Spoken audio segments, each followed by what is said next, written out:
Olá, ouvintes! Que bom ter a companhia de vocês em mais uma edição do nosso podcast ABTCP Revista Papel em Minutos. Março chega com o ano engrenando de vez e com muita coisa importante acontecendo na indústria. E é sobre isso que vamos falar hoje. Eu sou Patrícia Capo, editora de publicações da ABTCP, e estou aqui com a minha querida editora assistente, Thaís Santi, para trazer os destaques da edição impressa da Revista Papel de março de 2026. Patrícia, é sempre um prazer estar aqui com você e com quem nos acompanha. E olha, o setor não parou, pelo contrário, trouxe muitos movimentos importantes. Então, sem demora, vamos direto ao nosso destaque de capa, que traz um panorama completo de 2025 e as expectativas para 2026, com um olhar atento à bioeconomia. Na reportagem de capa desta edição, em que participam executivos, especialistas e autoridades oficiais, a revista O Papel analisa o desempenho da indústria de celulose e papel em 2025. Um ano desafiador, marcado por pressões de preço e instabilidades globais, mas que também evidenciou a resiliência e a competitividade do setor brasileiro no cenário internacional. Um dos entrevistados é José Carlos da Fonseca Júnior, membro do Conselho Diretivo da IBA e presidente executivo da Empapel. Segundo ele, o resultado foi positivo dentro do contexto, reforçando o papel estratégico da indústria mesmo em um ambiente macroeconômico mais restritivo. De regras razoavelmente previsíveis e segurança jurídica, nós somos muito competitivos. É por isso que nós viramos o maior exportador mundial de celulose, né, o segundo maior produtor, viramos o sexto maior produtor de papel ondulado do mundo, viramos o sétimo maior produtor de papéis em geral do mundo, porque o mercado é grande, porque a nossa capacidade de competir no mundo é muito expressiva, foi sendo construída ao longo do tempo, credibilidade, esses aspectos e atributos da sustentabilidade que vinham ganhando muita importância. O foco também se volta ao Mato Grosso do Sul, que se consolida como epicentro da expansão do setor no país. Com o avanço da base florestal, novos investimentos industriais e ganhos em infraestrutura, a indústria segue em ritmo acelerado de crescimento.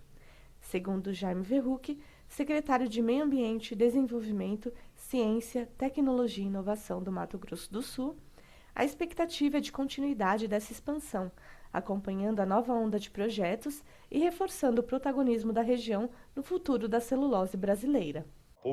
Daqui a poucos meses nós vamos lançar um edital do RED mais jurisdicional. Nós fomos habilitados em mais de 85 milhões de toneladas equivalentes e o Estado de Mato Grosso do Sul agora vai buscar mercado a venda desse produto, dessas toneladas, que foi exatamente as emissões que nós não tivemos em função da redução do desmatamento. Então, essa é uma linha importante para o Estado. E aí, lembrando, tudo isso é muito possível pelo nível organizacional que nós estabelecemos aqui, de fazer uma secretaria que trabalha com desenvolvimento sustentável, agregando indústria, comércio, agricultura e meio ambiente. Os resultados, sob o ponto de vista de governança e gestão, são excepcionais em prol do meio ambiente e da produção. O ambiente macroeconômico é mais favorável, mais desafiador.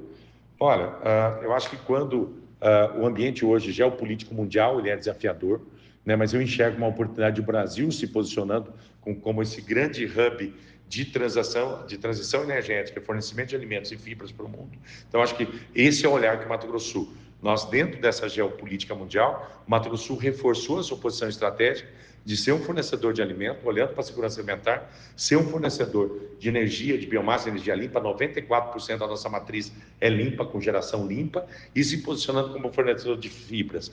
Então, e adicionando, nós também nos posicionamos como fornecedor de proteína animal. Então, é esse o escopo estratégico, esse olhar de longo prazo. Então, o Mato Grosso do Sul, ele, na estratégia mundial, ele está pronto e competitivo para se posicionar dessa forma. Então, o ambiente macroeconômico, obviamente, que interfere nas decisões de investimento, mas eu acho que num setor como o de celulose, que são investimentos de longuíssimo prazo, a gente sabe superar todas essas volatilidades que nós temos e o setor olha a longo prazo. Agradecemos a participação do embaixador José Carlos da Fonseca Júnior e do secretário do Mato Grosso do Sul, Jaime Verruc, em nosso programa. e convidamos os nossos ouvintes à leitura da reportagem de capa completa desta Papel de março de 2026, que demonstra as estratégias e investimentos que tornaram a indústria brasileira de celulose e papel uma referência em todo o mundo. E seguindo agora para a nossa entrevista deste mês, trazemos uma história que representa avanço e transformação na indústria. A personagem em destaque é Jéssica Rezende, engenheira de produção e atual coordenadora da fábrica de celulose da Bracell, sendo a primeira mulher a assumir essa posição da empresa no Brasil. Em uma entrevista especial pelo Mês da Mulher, Jéssica, que é ex-aluna da pós-graduação ABTCP, compartilha sua trajetória profissional, marcada por desafios, superação e muita determinação, em um setor ainda predominantemente masculino. A experiência dela reforça a importância da formação continuada, da construção de espaço e do apoio ao longo da carreira. Eu acho que a mensagem é essa, realmente, falando de mulher, se apoiem. Se apoiem, se joguem, não há nada que a gente não possa fazer, né? E construa uma rede de apoio forte, que aí é sucesso, não tem como errar. Muito obrigada, Jéssica Rezende, pela participação em nosso podcast desta edição da O Papel de Março e pela mensagem direta para outras mulheres. Mesmo diante dos desafios, é possível construir uma trajetória sólida e ocupar espaços cada vez mais relevantes na indústria. Convido os ouvintes à leitura completa da entrevista para conhecer mais sobre o trabalho desta profissional de tamanha relevância para o setor. Aproveito ainda para lembrar que os conteúdos da revista Papel Impressa podem ser lidos em opapeldigital.org.br e no nosso portal de notícias da ABTCP, o newspulpaper.com. Seguimos agora para o segundo bloco do programa, que resume conteúdos das edições mensais impressas da revista Papel, que segue rumo aos seus 90 anos de circulação. Caras e caros ouvintes, vamos neste segundo bloco do nosso programa conversar com os nossos colunistas que são especialistas em diversos temas. E nesta edição do nosso Papel em Minutos, março de 2026, os nossos convidados são Carlos Baixa, professor titular da Exalc USP, e Alien Mendes, especialista em gestão de pessoas, que é também mentora de líderes e consultora de desenvolvimento humano, certificada em liderança pelo Ohio University. Vamos iniciar com o professor Baixa, que traz aos ouvintes um cenário dos preços da celulose e do papel neste momento desafiador e faz apontamentos importantes sobre os preços pesquisados em suas origens. Caro leitor, cara leitora da revista O Papel, nesta edição de março, alguns pontos devem ser destacados. Primeiro dele, nós temos mais informações de preço de celulose do que necessariamente de papéis e de aparas. Isto porque a celulose é mais padronizável e negociada em grandes volumes. Isso garante você ter várias fontes que coletam preços de celulose em diferentes mercados.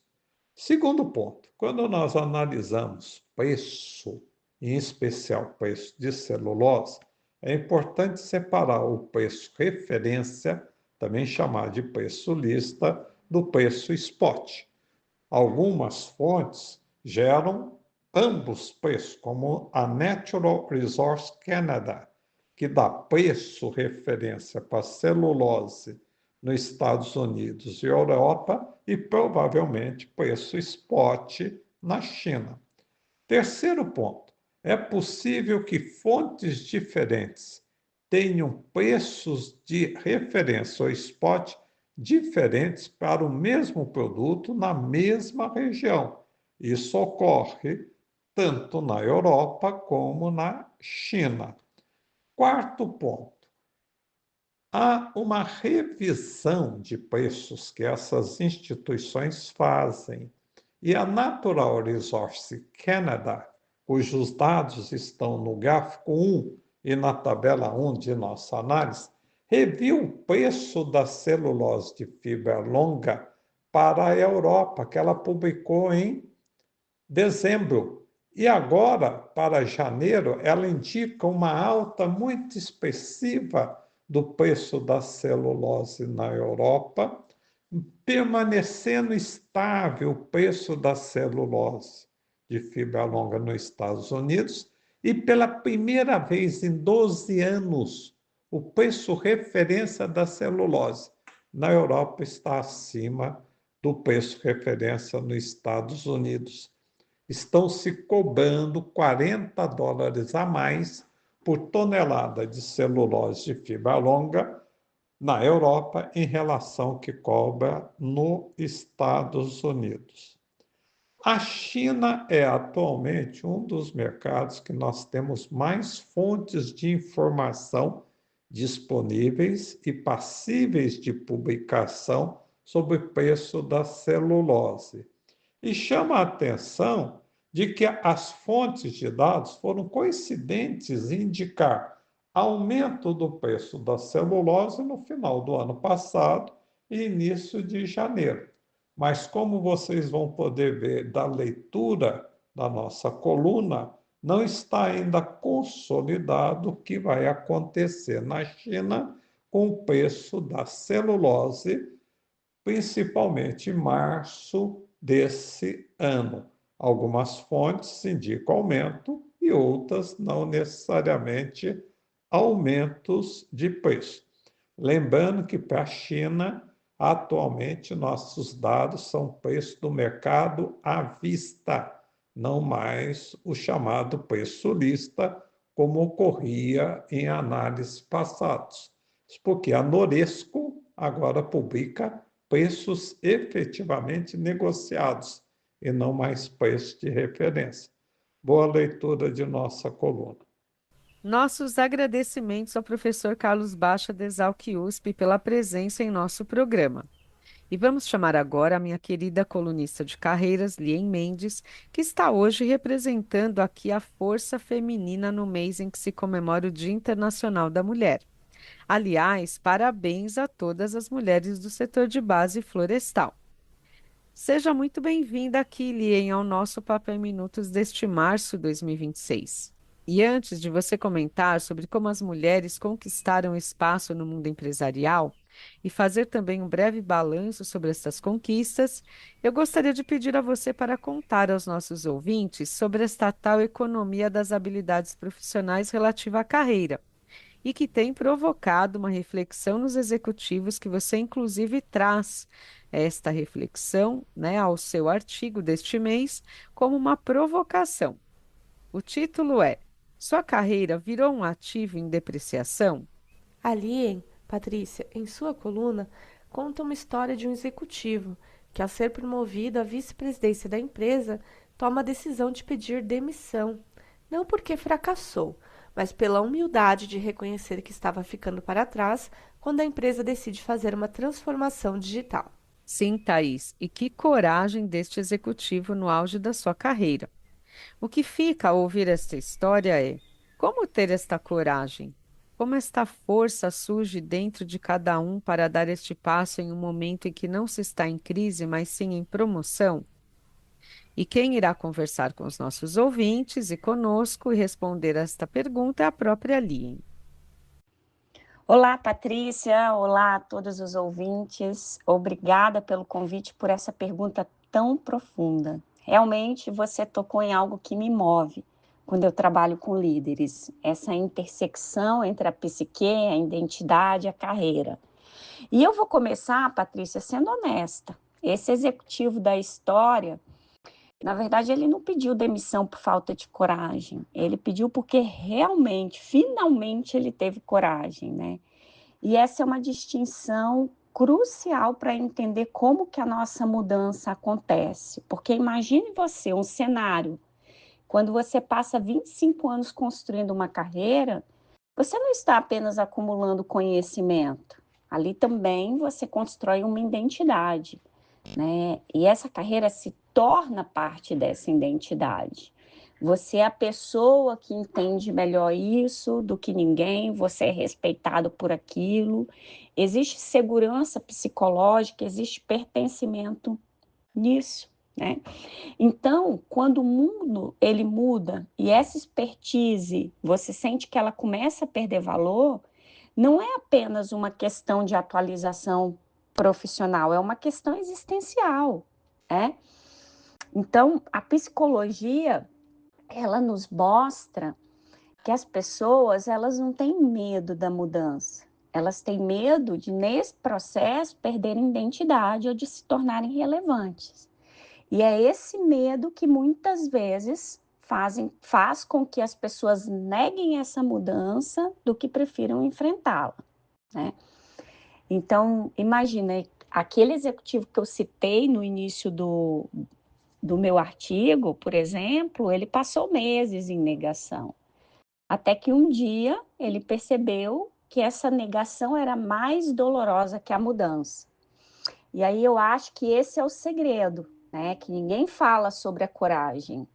A coragem, ela não surge do nada, sabe, Patrícia? Ela surge quando você realmente reconhece que ficar onde você está é mais arriscado do que mudar, do que se mover. Para você ter uma dimensão,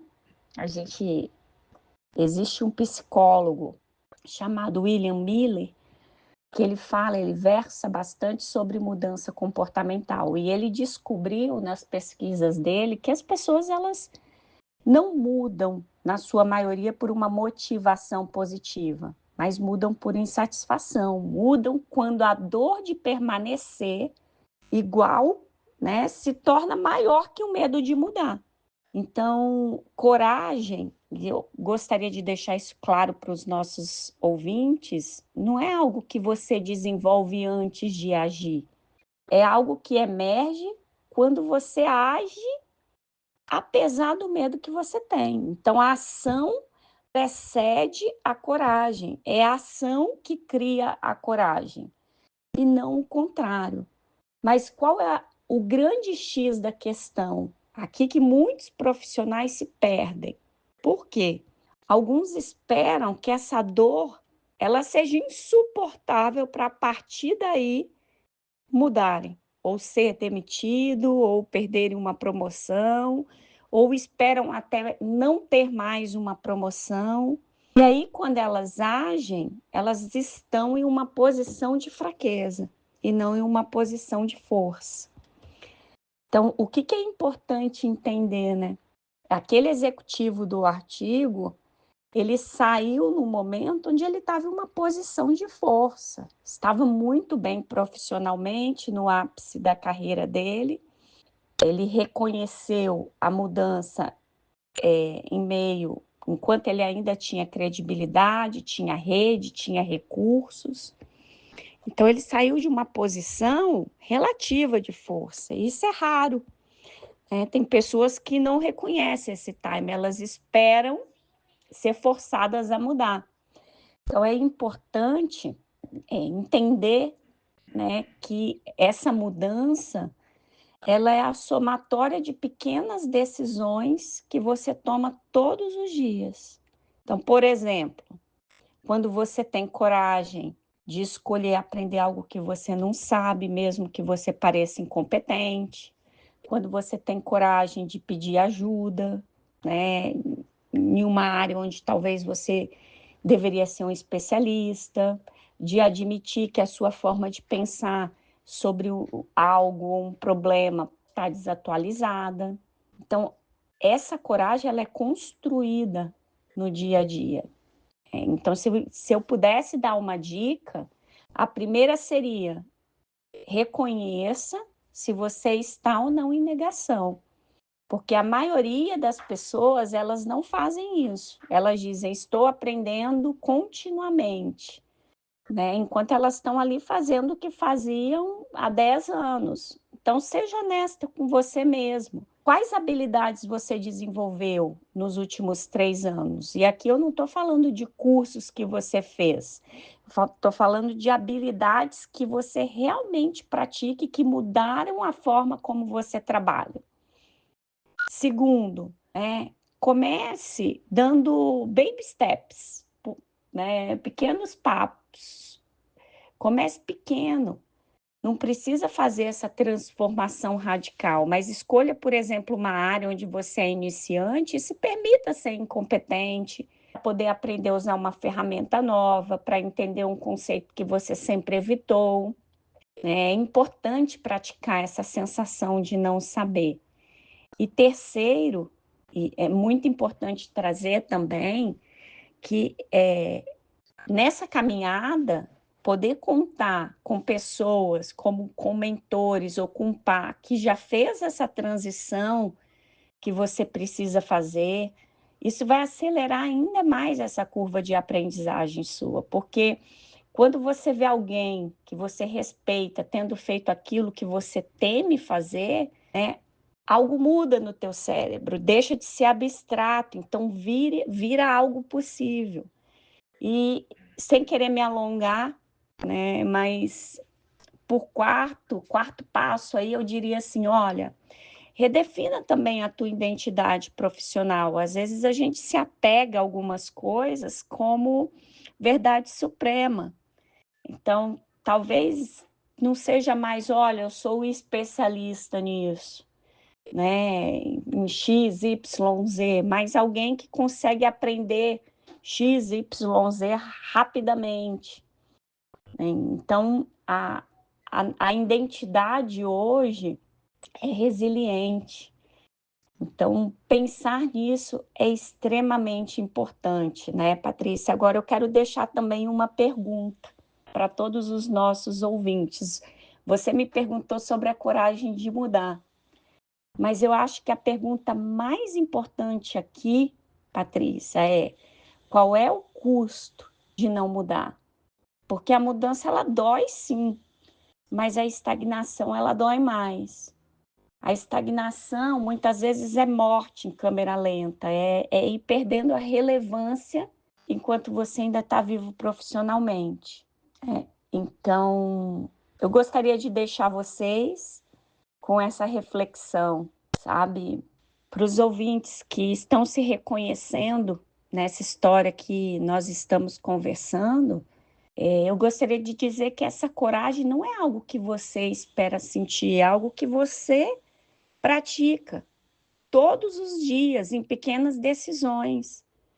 Até que um dia você vai e olha para trás e percebe que se reinventou, né? Então, deixa aquele medo de parecer incompetente para trás e transforma isso na sua melhor forma.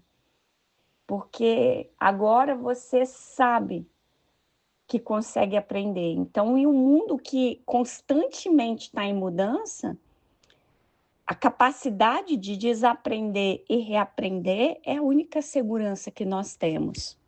E para fechar aqui nosso bate-papo com a Lin e os ouvintes, nossa colunista vai falar agora sobre as mulheres em suas carreiras. Vamos lá, né? Porque eu vou ser honesta aqui no meu ponto de vista. Eu acho que nós temos, sim, avanços reais, ganhos, mas também temos muito o que evoluir. Bem, gente, olha, os números são claros. Hoje, as mulheres, elas representam 40% da força de trabalho, posições de liderança em grandes empresas. Há 20 anos, esse número era 15%. Então, nós temos mais mulheres presidindo empresas, o que era algo impensável há uma década atrás.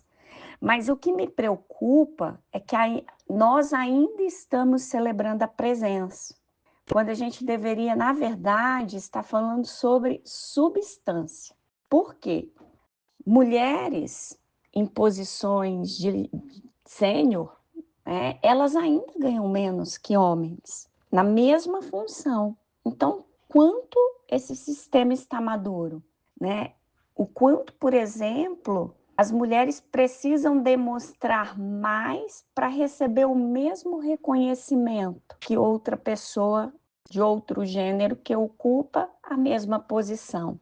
Na indústria, Patrícia, especificamente, eu percebo que as mulheres, elas entram em áreas técnicas, são brilhantes, mas quando chega a hora de promover para uma liderança estratégica, ainda há uma hesitação, né? Como se ainda houvessem critérios que são invisíveis e que funcionam diferente.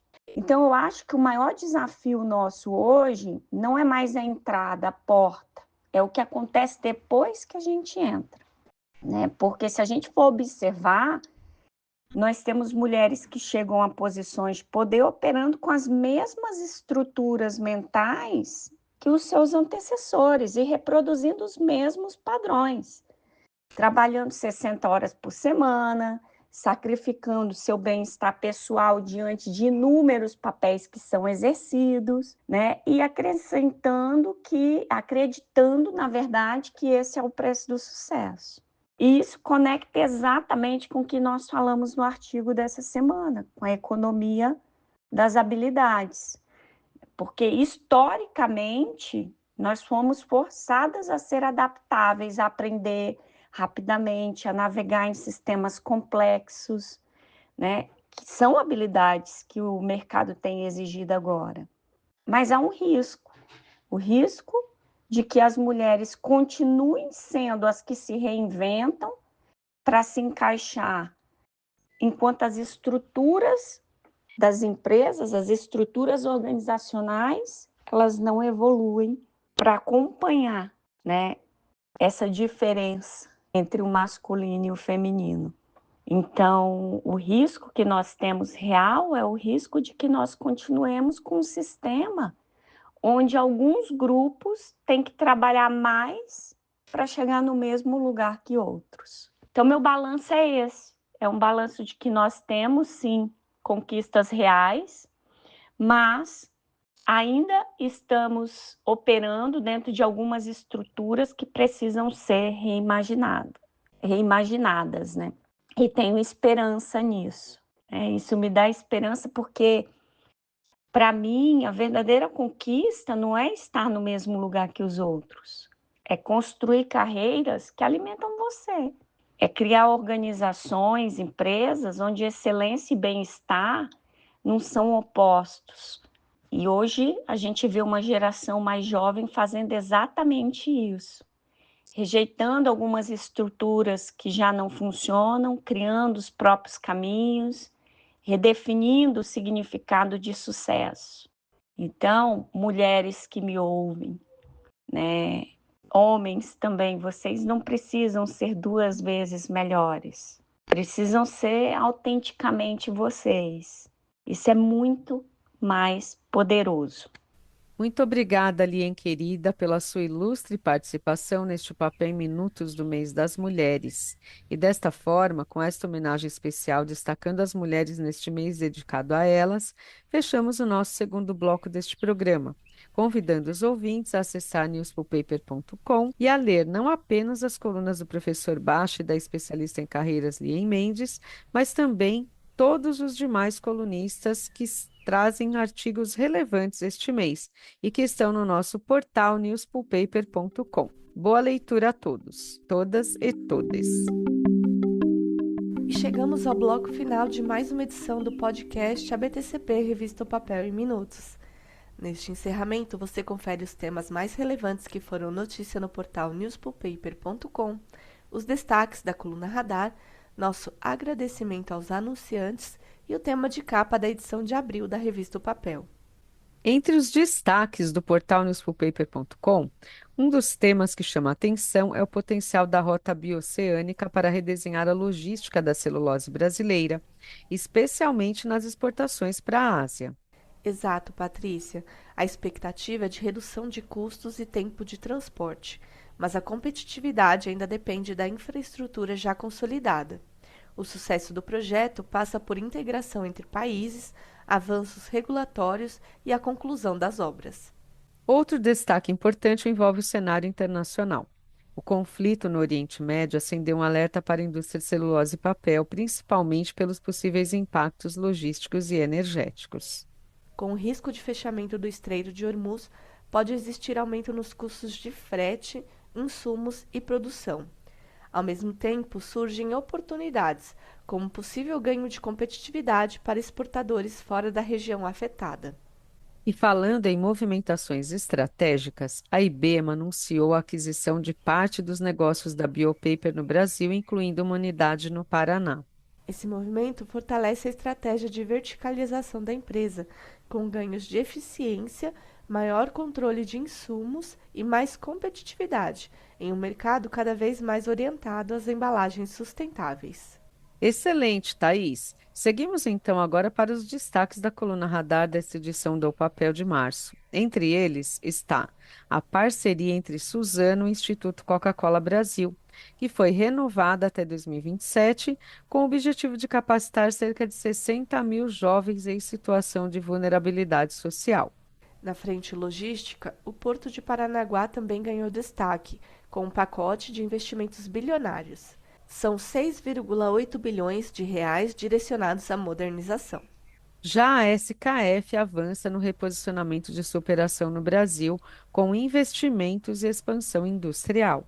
A empresa inaugurou nova unidade em Jundiaí e ampliou sua logística em Santa Catarina, buscando ganhos de eficiência e um aumento significativo da capacidade produtiva nos próximos anos.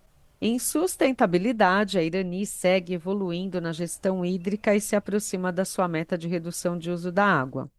A companhia já atingiu 86% do objetivo de reduzir em 30% o consumo específico, com investimentos em reuso, modernização e maior controle operacional.